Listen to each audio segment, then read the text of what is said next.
Hello, welcome to Educationally Speaking. My name is Sarah Davis, and I'm a communications specialist with Oakland Schools and the host of this podcast. The goal of Educationally Speaking is to focus on important topics related to education that affect students, parents, teachers, and administrators. Race and racism have always been hot-button issues in our society, but recent events have really seemed to push these topics to the forefront of everyone's mind, including our youth. Discussing the topics of race and racism can be complicated, but it is always necessary. So how does a parent properly and effectively begin and continue this discussion with their child or children? Here to give us some pointers on navigating these important discussions is Dr. Jay Marks, Oakland Schools Diversity and Equity Consultant, Dr. Ashelin Currie, Oakland Schools Literacy Consultant, and today we have the pleasure of having two representatives from our local West Bloomfield School District. Jianna Taylor is the English Language Arts, Multi-Tiered Systems of Support and School Improvement Coordinator for K-12 in the district. And Sonja James is the principal at Sheiko Elementary. Both are also co-chairs of West Bloomfield School District's Diversity, Equity, and Inclusion Committee. Thank you all for being here. Thank you for having us, Sarah. And thank you, Sarah, for the invitation. Yes, thanks, Sarah. Sonja and I are really excited to be on the show today. Absolutely. We're looking forward to great conversation. So happy to have all of you here. So I must confess, a couple of months ago, some information came across my desk about a program that Jay and Ashelin had put together for Oakland schools that discussed how to talk to your kids about race, racism, and anti-racism. And as the mother of a 2- and 5-year-old, this immediately caught my attention because it's a conversation I've been interested in starting with my sons, but I wasn't sure if they were old enough yet, which I have since learned that they are. But either way, when I saw it, I thought this would be a great podcast discussion. So I appreciate all of you making yourselves available to talk about this important topic. And Jay, we can begin with you. Can you start us off by discussing, just in general terms, why it's important to talk about race, racism, and anti-racism with your children? And also, at what age are you able to begin doing this? Well, thank you, Sarah, for that question. And I want to start off when just provided context. You know, when engaging in this work and these conversations, I operate from the premise that our system in this country and the institutions within the systems were built to be inequitable. They were built on and framed in the ideologies of racism and white supremacy. And I don't know how we move forward as a society and as a community without acknowledging the truth behind the creation of this nation, which is, quite frankly, manifests itself in what we're seeing play out in our society today, with the most recent murder of Dante Wright, but not just in the criminal justice system, but in other systems as well, such as our schools, which we're here to talk about today, our healthcare system, and our government. So I don't believe that our society is broken. I believe that it's functioning perfectly based on its original design, is doing exactly what it was designed to do, and that is to be inequitable and unjust. So I think that it's important for us to have these conversations because we have to educate ourselves. We can't afford to live in this perpetual state of excessive ignorance on issues that are constantly impacting our humanity. And yes, racism impacts our collective humanity, all of us. So we can't afford to sit by and be complicit when we see the forces of racism and how they're impacting our collective humanity. Our children, human beings, begin to notice human variation as early as 3 months old, right? As early as 3 months old. So I believe that we can start talking to our children about race and racial diversity and skin color diversity as early as we start teaching them about difference. If you think about it, somewhere around 12 months old or so, we start teaching children differences. And matter of fact, we buy toys and games and such to do that. So we teach them about different colors. We teach them about different numbers, shapes, sizes, different textures, different types of food. But do we do that with human beings? Do we talk about the differences in human variation? That's a perfect opportunity to begin to talk about the differences in human variation. Height, body type. We talk about gender, gender identity, right?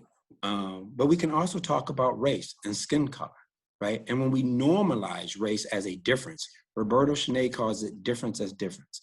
When we normalize race as a difference, it just becomes a part of the conversation that we're having with our children as we're teaching them about differences anyway, right? Because if you think about it, how early that happens, it happens early on. But as early as 3 months old, the research is showing us that children and human beings begin to recognize diversity and difference, right? And so as early as that around that 12 months when we're starting to teach them about difference, we could begin to have these conversations. We can also begin to have these conversations with our children as early as we start having conversations about fairness with them, right? When we teach our children about what's fair and what's not, we could talk about the treatment of people historically in this country because of their differences, right?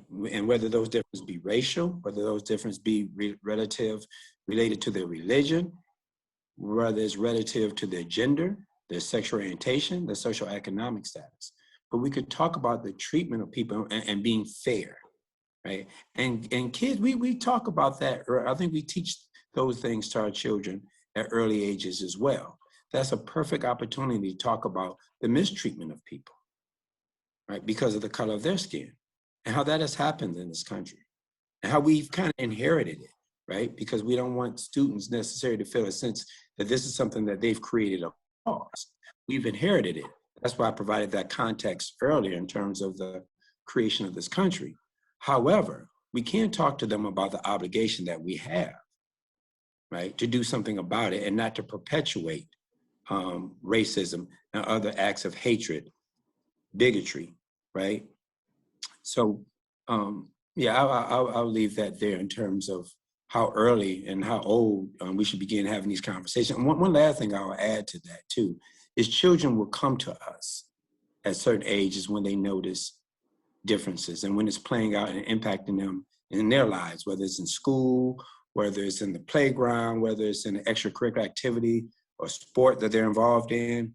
When they come to us with questions, we should honestly answer these questions, right? I mean, keep it on their level. We don't have to go so deep and give them, a history lesson necessarily, but to answer their questions honestly and frankly, right, on their level. Typically, our children have simple questions, right? And we can provide simple answers, right, to those questions just to meet them where they are. And so that's as early as I would suggest and recommend that we start talking about it, as early as we talk about difference. All right, good to know. And Jay, in a sense though, the conversation with your child begins before you even bring them into it, right? So what are some things parents should know about themselves before starting this discussion with their child? Well, one, you have to know something about your own racialized experiences that provide a context for how you view the world and see race in the first place.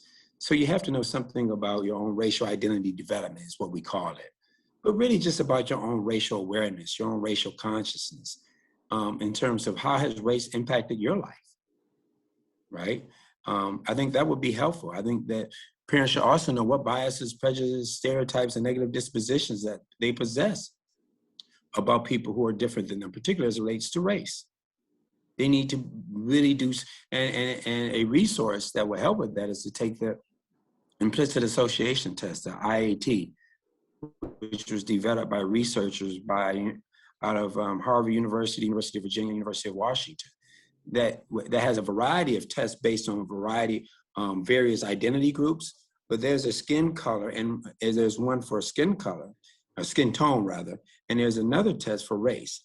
And that families and parents can take those just to begin to discover for themselves, do they have biases as it relates to race, and or do they have biases as it relates to skin tone? And then once you find that information, you can begin to really start unpacking that for yourself, because you can't fix what you don't see, right? You can't fix what you're not aware of, what's not in your conscious. So we have to bring these experiences that we've had to our own conscious, and then begin to think about how we're going to deal with them ourselves. And Sarah, is this question about what parents need to know in general or what they need to know about themselves? More about themselves. Yeah, yeah. And so I would, those two things, one, their own racial consciousness, their own racial awareness, their own racialized experiences. One of the things I have colleagues do in some of the professional learning experiences that I facilitate is I do two things. One, we have them write a racial autobiography. It really helps people to unpack and discover and learn more about how they've experienced race in their lives, how they've come to the conclusions that they've come to as it relates to race and racism in this country, right? It provides that context and that frame of reference for how they see the world as it relates to racial identity. But then another thing, excuse me, that we do to back that up is do some racial identity development work around some racial identity development theories that have been created. And it really helps people to unpack and find out their own level of awareness and consciousness as it relates to race, right? And so those are two huge things I think that parents can do before they begin even talking about race, because you're going to talk about race from the context in which it impacts your life. But if you haven't thought deeply about how it's impacting your life, or if you don't even know how it's impacting your life, and if you don't even realize that it's all around all of us, right? It's all around all of us. If you don't even know that, and if you're not even aware of privileges that you may have as it relates to the color of your skin, how are you going to engage in a fruitful conversation with your children about this topic? Exactly. And so once you do some of that work, how can you even start the conversation? Because that could be difficult too, How do you begin to talk about this topic? Well, again, going back to what I said earlier, we want to normalize. Race is a difference, right? And it's a huge difference in this country, right? And I go back to that context I named earlier when I first started talking. It has been with us for centuries in this country in terms of racism, right? But we want to normalize race as a human variation, like we talk about other things. So one is to acknowledge and respect differences with our own family. That can help, right? When we talk about the differences in our family as it relates to gender, age, sexual orientation, religion, all of these ways that people are different. Then we talk about color of people's skin, right? We could provide opportunities for your children to play and interact with people who have different racial identities and different culture groups than they are, through sports and extracurricular clubs, cultural events, family experiences, right, where that you can provide for your child. I tell people all the time, if you live in a community that is racially homogenous, that's your choice to do that. But what other opportunities do you provide for yourself and for your children to engage with people who don't look like you? I always encourage people to take field trips, if you will. If you live in a community that's racially homogenous, but you know that on the weekends you tend to go to the grocery store and your family may go out and go to the park when the weather is conducive to do so, and you may go to a museum and you go to lunch. Do these things in another community. Take one Saturday or Sunday a month when you do these things and take your family to another community where the people don't look like you. Go grocery shopping. You have lunch. You go to a museum or some type of you provide some kind of, or to a park or something in that community. You just spend time in that community, right? And that way we're normalizing race when we do that. You look at what's in your household, right? When you look at your household, when you, the magazines and books and pictures that you may have hanging up on your walls. I ask people all the time, when the books that are laying around the magazines, and these magazines and books have people, human beings featured on them, what is the racial identity of the people featured on the books laying around, just leisurely in your household? When you look at the paintings that you have on the wall and the pictures you have up, the pictures that you have up or the paintings that you have up, if they have human beings on them, right? And if those human beings aren't your family, what is the racial identity of them? If you're a white identifying family and you have art up in your house and the art has people in it, are all the people white? What a wonderful opportunity to have some paintings of people, and not just but painted by people of color in your household, right? And so your children are not just going to see race for the first time when they leave your doors. They're going to come home to a racially rich environment because of the paintings, the books, the magazines, what videos you watch, what television programs do you watch, right? All of these are ways that we can begin to normalize race in our households and normalize it for our students. For our normalize it for our children. Yeah, those are great suggestions. I love those. Now for many families of color, they often already have these conversations more because of their necessity. But why is it also important for white identifying families to have these talks? Well, going back to what you said earlier, what we talked about earlier, Sarah, and what you just named, right? It's a necessity for people of color, Black, brown, and indigenous folks, and other BIPOC members of the BIPOC community to have these conversations, right? Our survival depends on that. Again, looking at what is happening with Black and brown citizens, right, who are unarmed, yet find themselves murdered at the hands of law enforcement agents in this country, right? We have to have our heads on a swivel. I know that as a Black man, my life depends on me being aware of my environment and my surrounding and who's in it. And in households of color, we have to have these conversations. There's a video out that Procter & Gamble produced some years ago. It's called The Talk, where they illustrate this. And it's a beautiful 2-minute video that I encourage any of our listeners to watch with your families. And it just gives a peek into the lives of households of color and the type of conversations we need to have with our children and family members for their own survival, just so they're able to make it home safe if in fact they're encountered by racist individuals in society, right? And I know that our white brothers and sisters are stunned by these conversations because they acknowledge that they don't have to have those conversations. And what a privilege not to have these conversations with your own children. But I think identified brothers and sisters need to have these conversations as well. One, the burden of speaking out about racism should not be on the backs of Black people and other people people of color in this country, right? People of color did not create this system of racism, and nor do we benefit from it. Right? As a matter of fact, none of us created, right? Again, as I mentioned earlier, we inherited this system of racism in this country, right? It was created by people who founded this country, right? And they created a system by which now our institutions, as I named earlier, function within this system of racism and white supremacy, right? So we need more of our white identifying brothers and sisters who benefit, right, from their skin color, right, to show up as allies, accomplices, and co-conspirators with Black people and other people of color, right, to eradicate this vicious system of oppression. Black people and other people of color have been fighting these institutions of racism and white supremacy for 401 years in this country. And we need our white identifying brothers and sisters to have these conversations as well.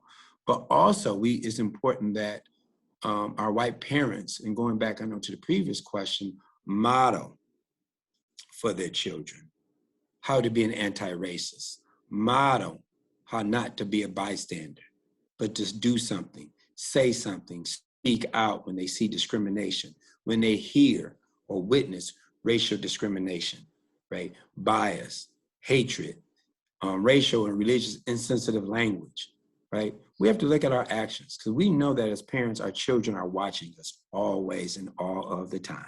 They see everything and they hear everything. What are we showing them? If you are white identifying, are you using your white privilege?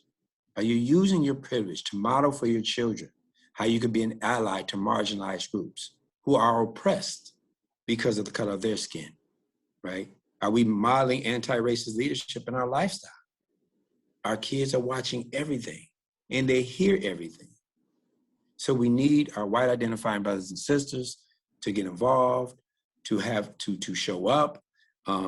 Is hurt and as much emotional trauma and pain that I personally continue to experience as it relates to witnessing these tragic events that are unfolding in front of us in our society. I was pleased last summer when we looked at all of the protests and all of the rallies and all of the marches that we had so many white identifying brothers and sisters marching, protesting, writing, speaking out and speaking up as co-conspirators in this fight to eradicate racism in this country. And that is what's necessary.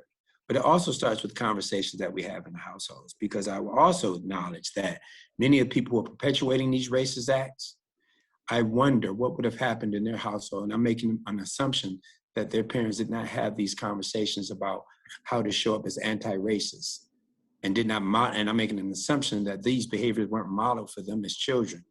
But many of these people who are perpetuating these acts, and these individuals within law enforcement agencies who are perpetuating these acts, if they grew up in households, right, where parents modeled this behavior, how that may have impacted how they see people of color and how they interact with people of color, right? And we know that what's happening in our criminal justice system is systemic. It is just that, right? So it's not just individual acts, but it's supported by what's happening within those systems, right? Which gets back to my earlier point about how this country was created, okay? But it's critical that our white parents have these conversations with their children to make sure that we're creating the type of human beings that will protect our humanity moving forward. All right, well, thanks for getting us started, Jay. I feel like I could listen to you forever. I'm just hungry for this information, but we're gonna come back to you too, but I wanna get our other guests on here too. So Ashelin, you're a literacy consultant for Oakland schools.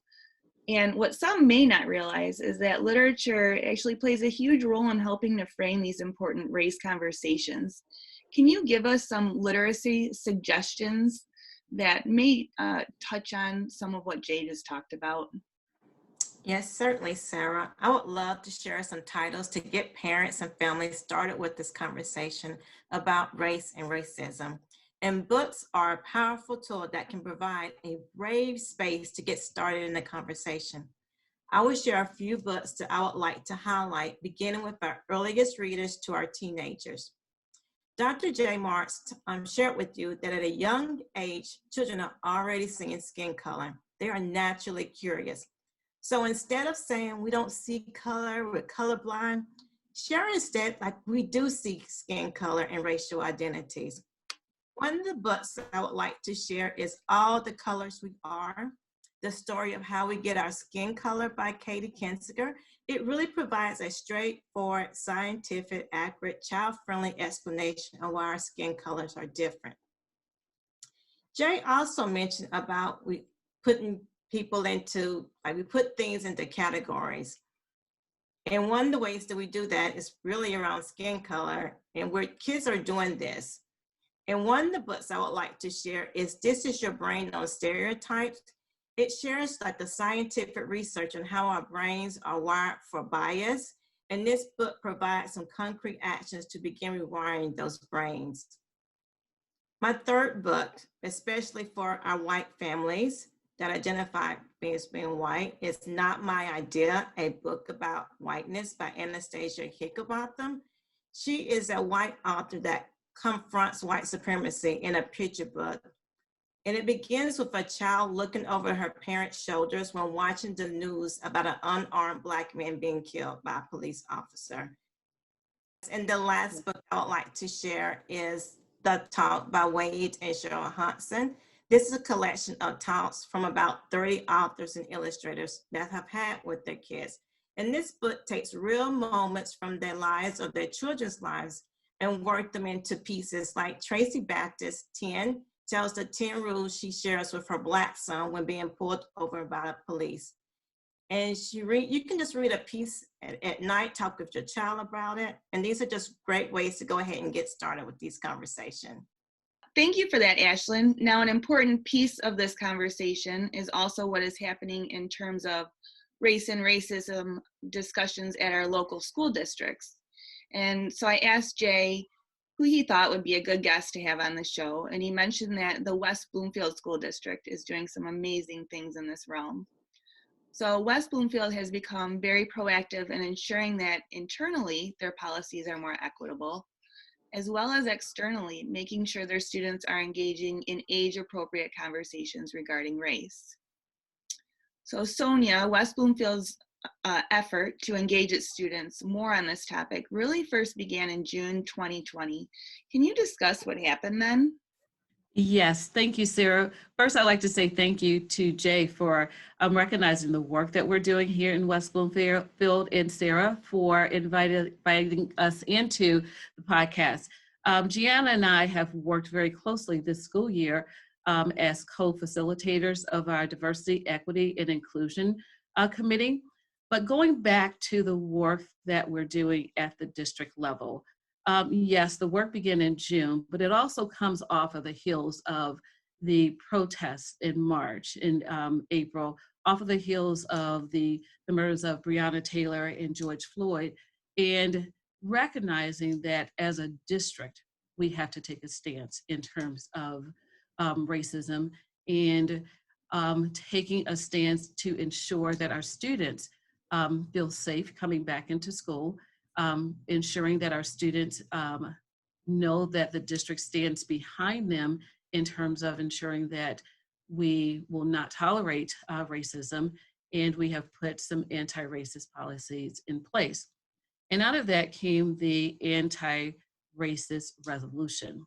And for that, the board had written up really 11 bulleted points that would serve as our guiding principles in terms of acknowledging if racism does exist, or acknowledging if and when something comes up within the district that may be racist, and how do we handle all of these things as a school district. And those 11 points really spoke to our Diversity and Equity Committee. It speaks to our school board as well as our superintendent, drills down to our classrooms, it drills down to our hiring practices. And really, I'm gonna just tap on each one of them real quick for you. And the first one is to give an opportunity for us as a district to openly discuss and challenge and confront racism and inequities. We had to write an equity statement, and that was one of the things that was charged in our resolution, is for us as a district to have an equity statement. That equity statement was written after the resolution, but it also serves as our guiding practices in all that we do, so that as we're looking at those things, we always look through a lens of equity. Next, we also looked at the policy of looking at our district policies. Do we have in place policies that are systematically racist? What do we do with those things? And we currently have a group looking at some of our district policies to see where those things are in terms of which may be racist, or things that in terms of a system that we need to do differently. We are also exploring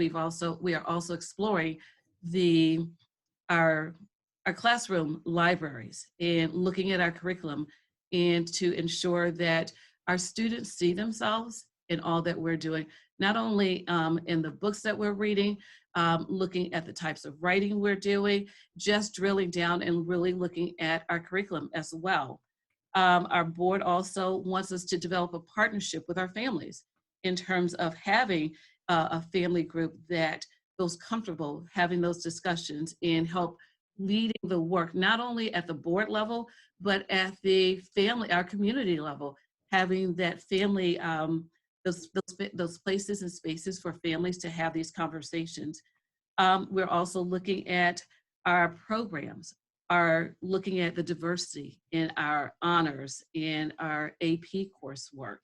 We're also looking at honoring our Indigenous people and their contributions to our society, and looking at our bias and awareness and anti-racist training across our school district. What do our teachers need in order to ensure that maybe some of their own personal biases do not impact the teaching and learning of our students, but also recognizing that those implicit biases that we may all have, and how do we handle that as educators. And looking at our code of conduct. Are there any discriminatory languages and attitudes and behaviors that we have there in our code of conduct that may be impacting the number of suspensions or referrals that our students may be getting? We're also want to create a space for our students to be able to speak and confront the biases that may be impacting them in classrooms. And lastly, looking at the diversity of our teaching and learning staff, looking at our hiring practices. Are we doing enough, and do we have enough in terms of every student having someone that looks like them in front of them in either classrooms, at our administrative level, at our board level? Do we reflect our community? Do we reflect our student population? And if not, what are the things that we need to do to ensure that we begin to reflect our student population? So I think that we've done a really good job, and I do applaud our board for moving from that safe space to that brave space in the work that we are continuously putting on in the forefront of our district right now.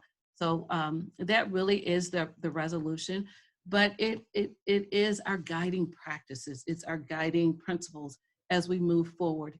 In something that Jay said earlier, you know, as we think about where we are today as a district and where we started in June, I think that we've come a long ways, but we have so much work to do as a district, but we are pointing ourselves in the right direction by acknowledging that it exists and saying that we will do something about it. And these are our guiding principles. Excellent. Do you know why West Bloomfield felt the need to create the anti-racism resolution to start with? Well, as I stated before, just thinking about the social protest and social injustices that really were in the forefront of us last spring, and then looking at the diversity of our school district. We are almost 50% minority in West Bloomfield, and with that, we're a little over 33 to probably 35% African American. And then if you look at all of our ethnic groups, we are about 50.5% diverse in West Bloomfield. So as a district, we cannot ignore or devalue the students that are in front of us. So we as a district had to put something in place to recognize and honor our students in the district. And I also want to say that last summer, not only did we put the resolution in place, but we began the work, and we began to roll up our sleeves and do some of the things that we have in our resolution. And one of the things that we afforded the opportunity for our students to to put their voices out front as well. We held a drive-in for justice where it was all student driven, and the students held a protest where we almost like, remember the days of a drive-up movie theater where you couldn't get out of your cars, but you had that big screen. We had cars drive up, and we had the stage right there, right off of Orchard Lake Road. And kids either performed poetry, they expressed themselves in dance.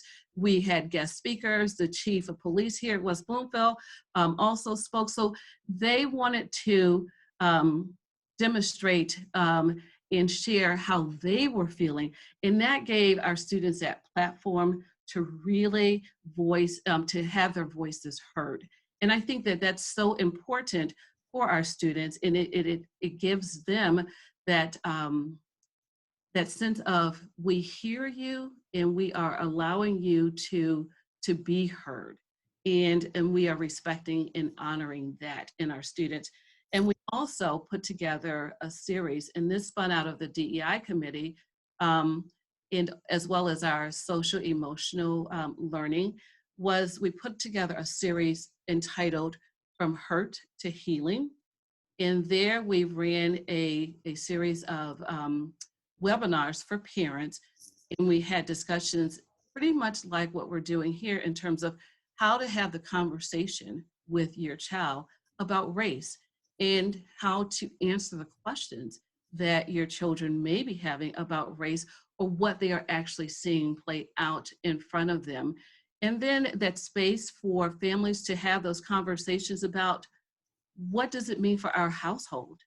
And then how do you handle when you do go back to school, race, racism, and diversity? So I think the district is, again, we're moving in the right direction. We have a long ways to go, but we are headed on that right path. All right, excellent. Jianna, after, excuse me, after that resolution was passed, the district's middle school English language arts department, with the support of the Diversity, Equity, and Inclusion Committee, decided to bring forward a recommendation to the West Bloomfield Board of Education that all middle school children start reading the book Stamped, which the board then passed. What happened after that? Yeah, so I want to thank Sonja for really setting up the context of the resolution, because that really plays a part in our decision making to have middle school students read the young adult version of Stamped. There is an adult version, which is 500 pages and not appropriate, obviously, for kids. But last year around this time, Jason Reynolds, who is one of the most popular young adult authors right now, and Ibram X. Kendi wrote a young adult version called Stamped: Racism, Anti-Racism, and You, which is what our middle school students are reading. And before I really get into that, quite honestly, I think some people thought that our resolution against racism was going to be just this poster that we hung up or words on a paper. And so Sonja talked about doing the work, like actually starting that in the summer. And so this is us continuing to do the work. And it's a very public facing way of doing the work, because we have, around 1,000 students in our middle schools who are reading this book, and parents know about it and the community knows about it, which is very different than some of the things you mentioned earlier, Sarah, like with our internal policies. So after the board passed or recommended that this book be used in the middle school, we did start using it and reading it and doing some of those like getting ready to read activities. Not all parents were happy with this decision, and we had a small but very vocal group who were adamantly against us reading this book in the middle school for a variety of reasons, saying essentially that it was inappropriate that students learn this different perspective on our nation's founding and our history, some of what Jay talked about when he was first starting us off on the discussion. But ultimately, Stamped was picked to be read by our kids for a number of reasons. Over the summer, our middle school and high school English teachers did a curriculum audit of sorts, and Sonja will talk a little bit about that later, but they really took a hard look at our curricular materials in ELA, which is English, and what they found is that the majority of books are written by white authors and depict white characters. And as Ashelin mentioned, we want kids to be able to see themselves in the books that we're reading. And if we are in a very diverse district, then our books need to reflect that. And so kids need to be able to see themselves, but they also need to be able to see into different worlds. And so that's what we're really trying to do with Stamped and a variety of other books, but Stamped is the one we're talking about today. Additionally, Stamped is situated in our middle school balance of power unit. And traditionally, we had read To Kill a Mockingbird in that unit. And while To Kill a Mockingbird is considered by many to be an American classic, we know that there are some problems with that book, that it has white savior tropes, the characters of color are very one-dimensional, and it's written by a white author for a white audience writing about racism. And so that may not be the best text to actually teach kids about racism. I'm not saying people shouldn't read that maybe they want to read that book on their own, but we decided that as a district, that was not the route that we wanted to go in talking about racism with our students. And so Stamped was a nonfiction book that is written for teens, and that is key. We know how hard it is to get middle schoolers to want to do work, to talk about it with their parents, all that. And so to have a nonfiction book that's actually written for teens gets us over some of those hurdles initially, because they're actually interested in reading it. It's written in a very conversational tone that kids can relate to. And so this is part of a larger effort that Sonja mentioned in the resolution to look at our curricular materials at all levels and think about how we can use those to support our anti-racist journey as a district. Because if kids are young enough to experience racism, other kids are old enough to learn about it. We shouldn't say that they're too young or that we're like shattering their innocence by having them learn about something. As a white person, I mean, I have the luxury that I only have to learn about racism. I'll never experience it, and that's a privilege that I have. But it just helps me know that there are things that I need to learn and do in order to continue on this journey to anti-racism. Excellent, Jianna. And so like you mentioned, there's a lot of, not a lot, but there were some concerns by a group in the community. So it's kind of interesting. How did West Bloomfield respond to those concerns? I love what you guys ended up doing. So because of the concerns and because this was really one of our first really public facing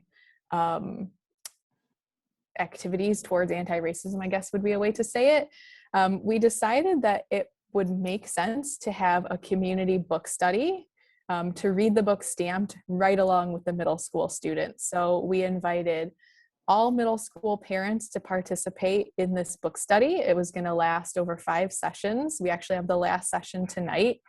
We had about 80 people sign up, and probably consistently 25 people come to talk and discuss. And so we do this over Zoom so that it's accessible to everyone. We do it every Tuesday night for 1 hour. And we talk about the book Stamped using a very structured protocol. Some teachers are actually using this very same protocol with students.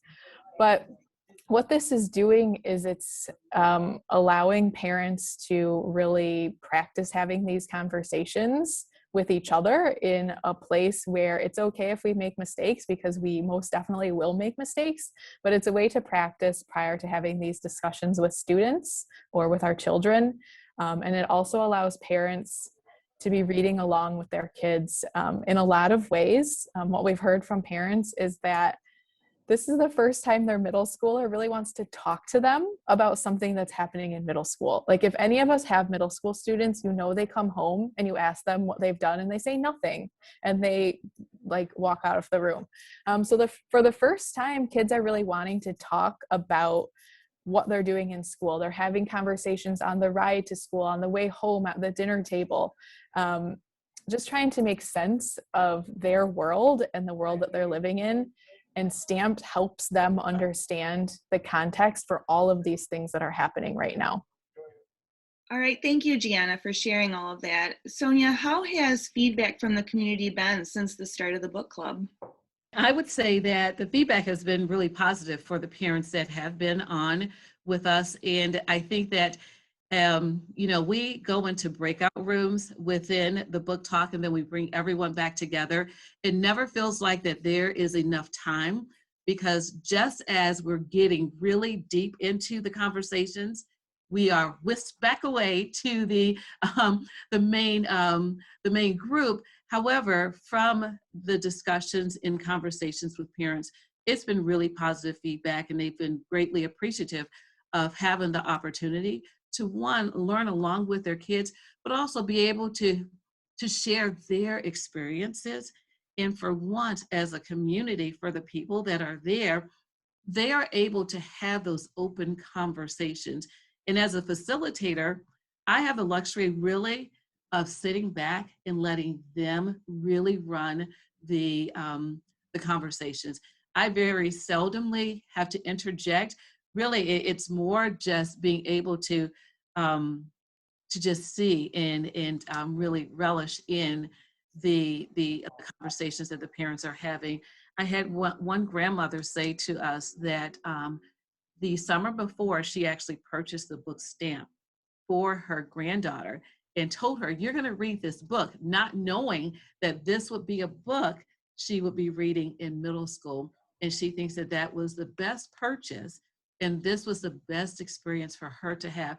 And this is as a grandmother, for her to be able to have the conversations with her granddaughter, and the fact that the school is actually having the conversations with the students and the choice of the book.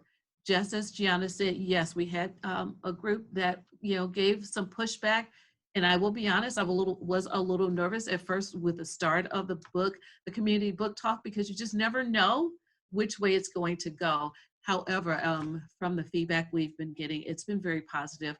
And when I say the dialogue and conversation, an hour is not enough time, but to honor everyone's time, we could go on probably for 2 or 3 hours, really. But I think that it was a really good decision, and we've gotten some really great positive feedback from that. Yeah, I mean, I just think it's just such a creative and great idea to have a book club that, you have the students reading it, but also really just a way to involve the parents and get really the whole community involved in the conversation, not just the children. Absolutely, but we are also asking them, the 20, 25 plus that consistently come, what would you like to see happen next? Because we don't want to just stop right here, but what are some of the next steps you would like to see? Is it another book club? What is it that we can do to continue this work and continue these dialogues? Because the stronger we become as with our students, the stronger we become as a community. And I think that this right here is just we're laying a foundation to become a stronger West Bloomfield School District, as well as a West Bloomfield community. Mm-hmm. Jay, what do you think of all of this? I think it's awesome. I am, richly proud of West Bloomfield. And as our colleagues mentioned, the work is not perfect. Jianna mentioned we will make mistakes, but we have to be courageous enough to get on this journey and be courageous enough to make the mistake for the betterment of our humanity, right? And that's what it's about. And so I'm extremely, and the work is not perfect anywhere, right? The work's not perfect anywhere. Why? Because we're talking about human beings who are not perfect. So I'm extremely proud of them for creating a space to do this work internally with their diversity or the equity committee that they have internally. I'm extremely proud of them for inviting their community into this work and providing a venue for parents and students to engage in this learning, because we know that where this work has the most traction, we're working on a four-pronged work in 4 areas. We're doing work with staff, we're doing work with school leaders, we're doing work with students, and we're doing work with families and communities. And West Bloomfield has a focused approach in that area. When they wrote the anti-racist resolution, which we knew was in response to the racial injustices that was happening nationally, but now they're living into it, as Jianna and Sonja talked about, which is the hardest part. I mean, it takes courage to write a resolution in many of our communities, right? And to forward face that resolution into the community, right? Because of pushback and resistance. That's not an easy thing to do, but it's even more difficult when you begin to live into it.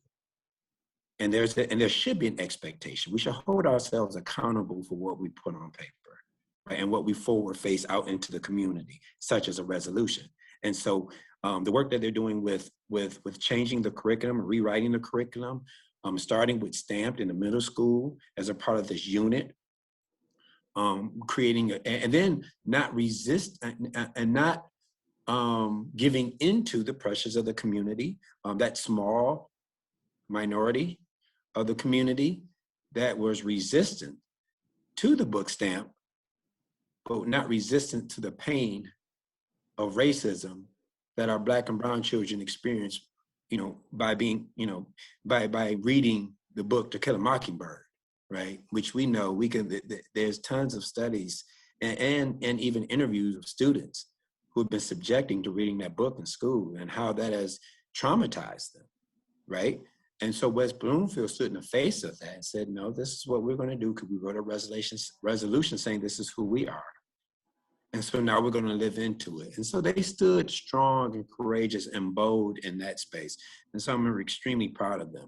I'm also proud of them that they provided a venue. They invited the parents. They were inclusive in this process, right? They invited the parents and school board members to engage shoulder to shoulder with their own children, excuse me, with their own children in reading this book, right, and having these discussions. So they provided that venue. So I can go on and on and on about, but this is, as I talked to Sonja and Jianna earlier about this is what we call doing the work. This is it. Even when you get the pushback, that's a part of it. How do you respond to the pushback? That's a part of it. And I'm pleased to know that, even because we know book studies are rich, but they're not enough. What's next? And so I was pleased to hear Sonja begin to have us think about and to name having those conversations with parents. Okay, now that we've read this book, now what for us, right? And to begin to think about that, because this is life work. This is life work, and I'm just proud of the leaders in West Bloomfield for doing this work for their students, for their staff, and for their families. Yes, I agree with everything that you said there, Jay. This is just amazing work on behalf of West Bloomfield School District.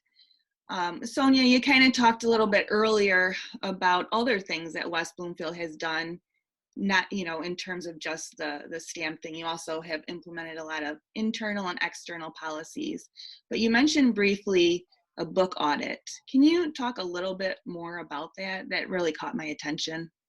Yes. When going back to the anti-racist resolution and looking at that bulleted point, and then drilling back to our curriculum, thinking about the students that are sitting in front of us and the books that we are reading. In our classrooms, we have classroom libraries. Do we have text for students to read that reflects the student population again in our district? And we found that we need to do a better job with that in terms of looking at, one, our classroom libraries, as well as looking at our libraries, our school libraries in general, and having our I-Center teachers conduct a book audit to ensure that students have an opportunity to check out books that reflect the different diverse groups of students in our buildings. And it's not just to say that looking at so that our African American kids can have books that of other African Americans that they can look at, but for everyone to be able to pick up a book and read about the diverse groups in our district, to learn more about each other. That's a great place to start.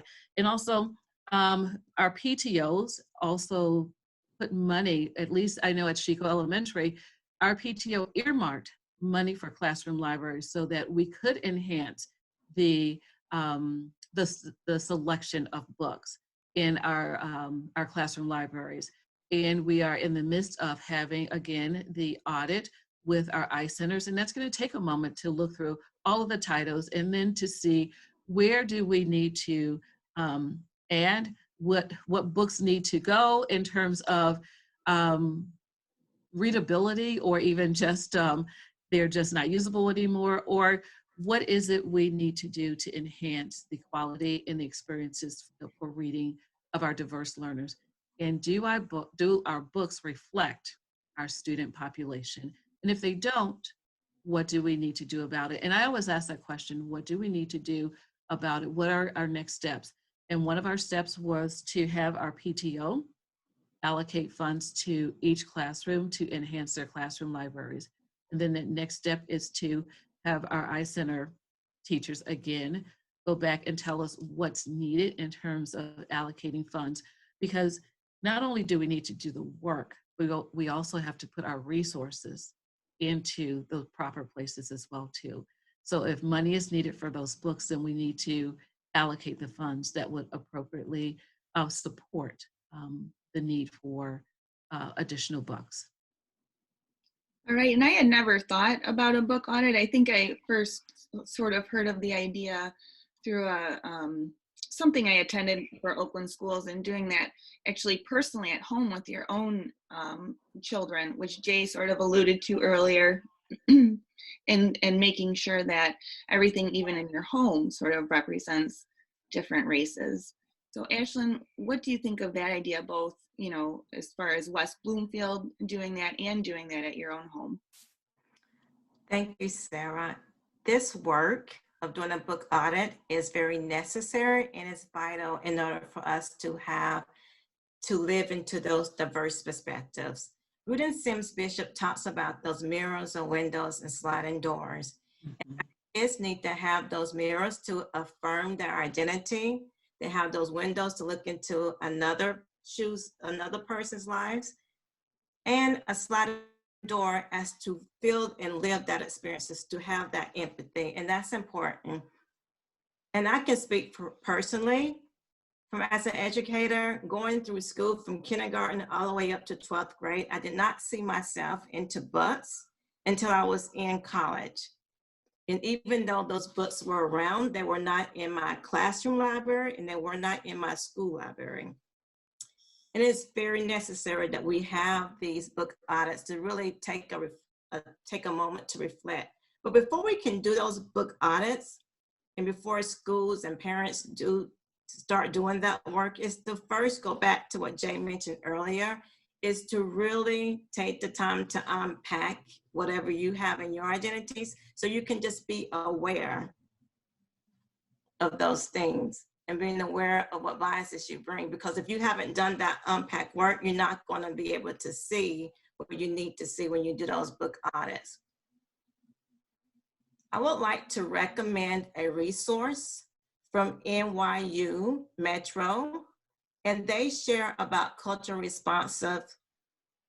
Let me back up. The NYU Metro Center promotes equity in doing book audits, and they will provide like a resource to go ahead and begin this work. And not only in the ELA, but also looking at your math, science, and social studies to make sure that you have in those diverse perspectives into those places, because you might think it like math is objective, but no. Who are the mathematicians? Who are the scientists that are being representative in the curriculum? So that scorecard would be a great place to get started. Well, that's super interesting. I never thought of math in that way at all. I think a key message for this podcast is not only the importance of conversation around these topics, but also taking action like West Bloomfield Public Schools did. Jay, and you mentioned this earlier, obviously there's no greater teacher than to be a role model for your child. So what are some quick call to action, some things parents can do to really show the importance of acting on these conversations instead of just talking about them? Yeah, thank you, Sarah.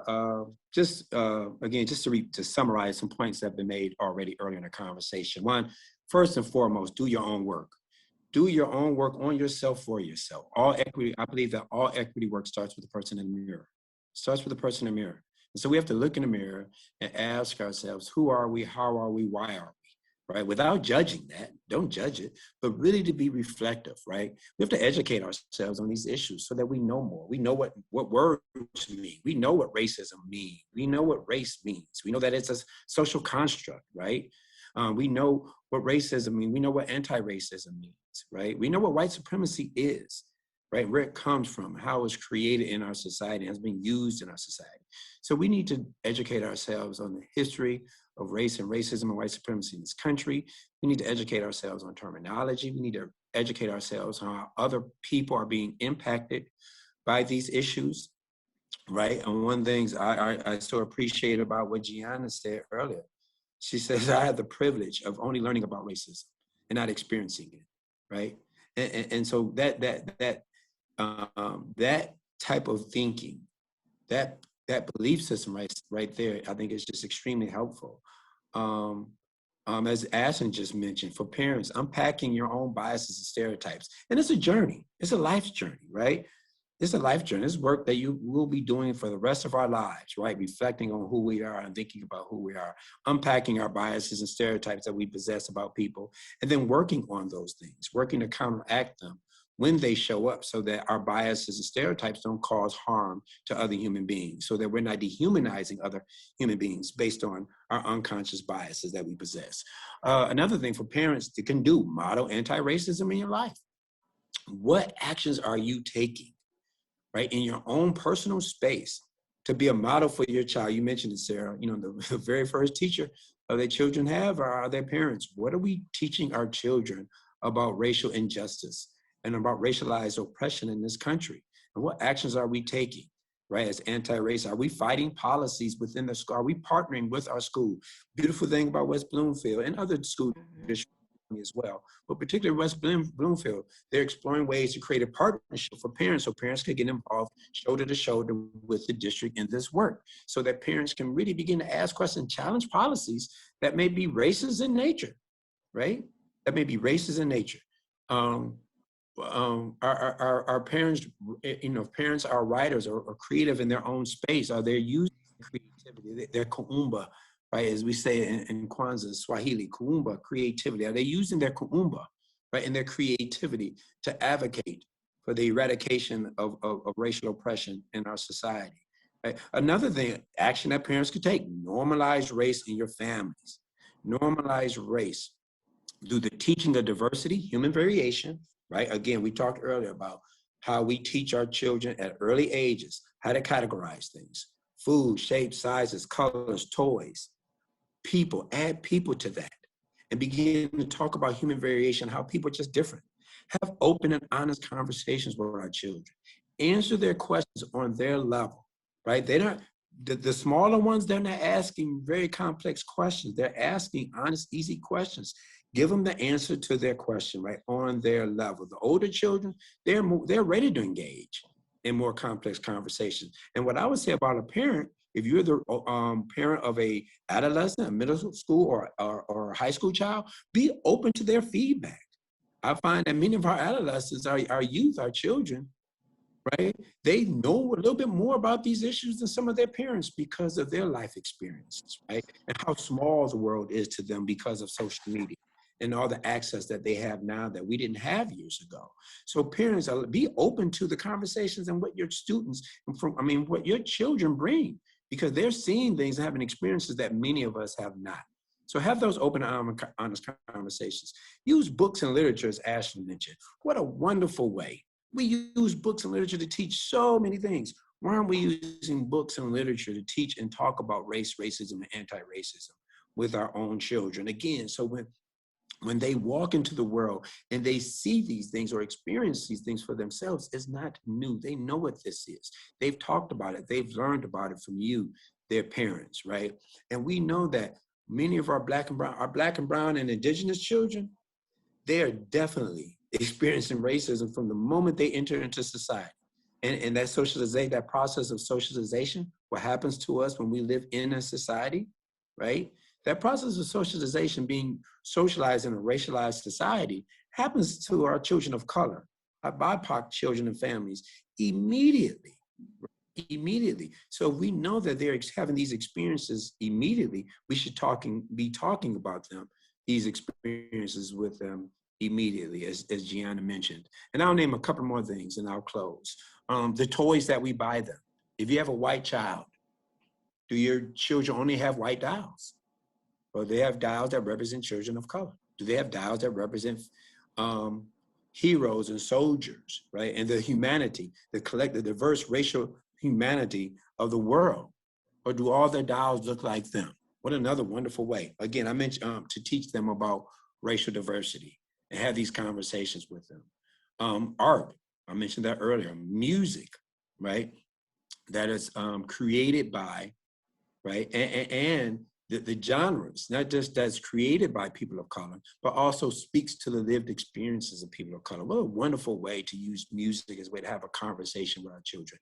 Games that we play with our children, videos that we show our children, all that represent non-stereotypical views of diversity and racially diverse individuals and groups of people. Particularly, again, we want to represent all non-stereotypical views of people. But particularly in this instance, in this conversation, as it relates to race, we want to make sure that all of these opportunities provide for those conversations and ways to support our own children in learning more about race, racism, and anti-racism. So I'll close there. Thank you for that question, Sarah. Yep, thank you, Jay.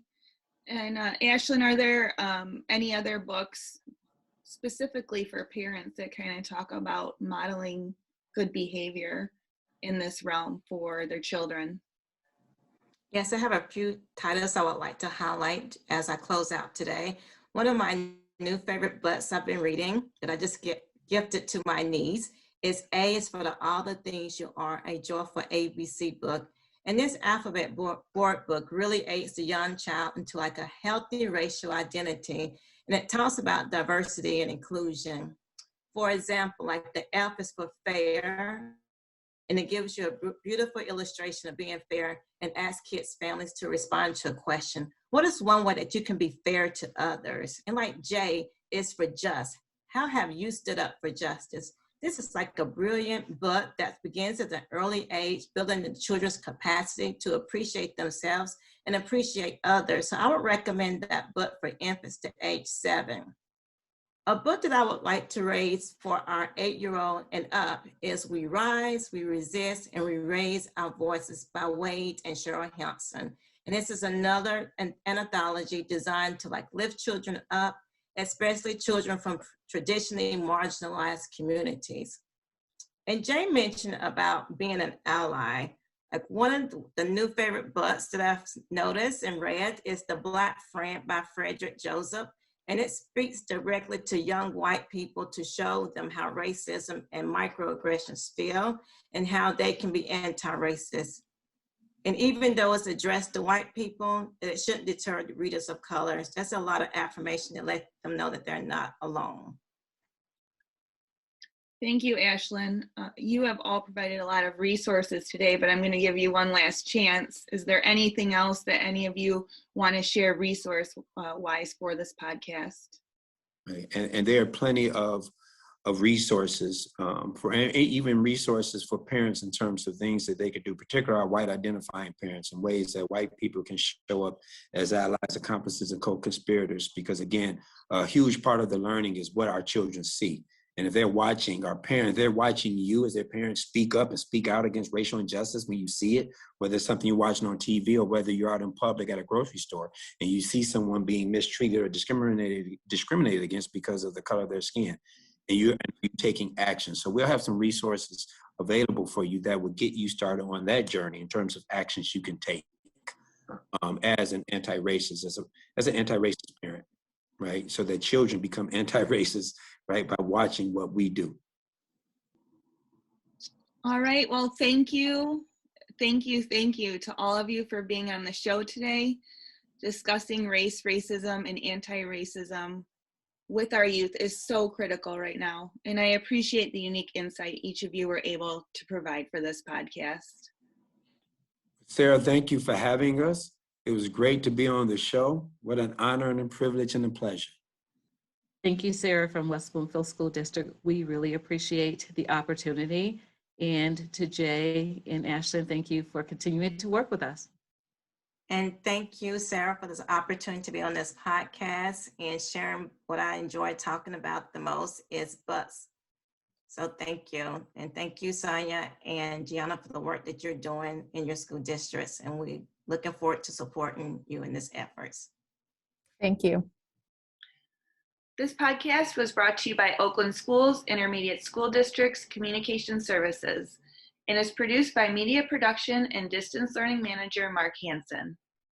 Oakland Schools is a regional service agency in Oakland County, Michigan that offers support services to school personnel which are better delivered regionally and provide cost, size, and quality advantages to those we serve. I have been your host for this podcast, Sarah Davis, and you can find this and additional episodes of Educationally Speaking on our Oakland Schools website at oakland.k12.mi.us/podcast and Anchor FM. We hope you will join us for our next episode, where we will continue to bring you topics that affect every student every day.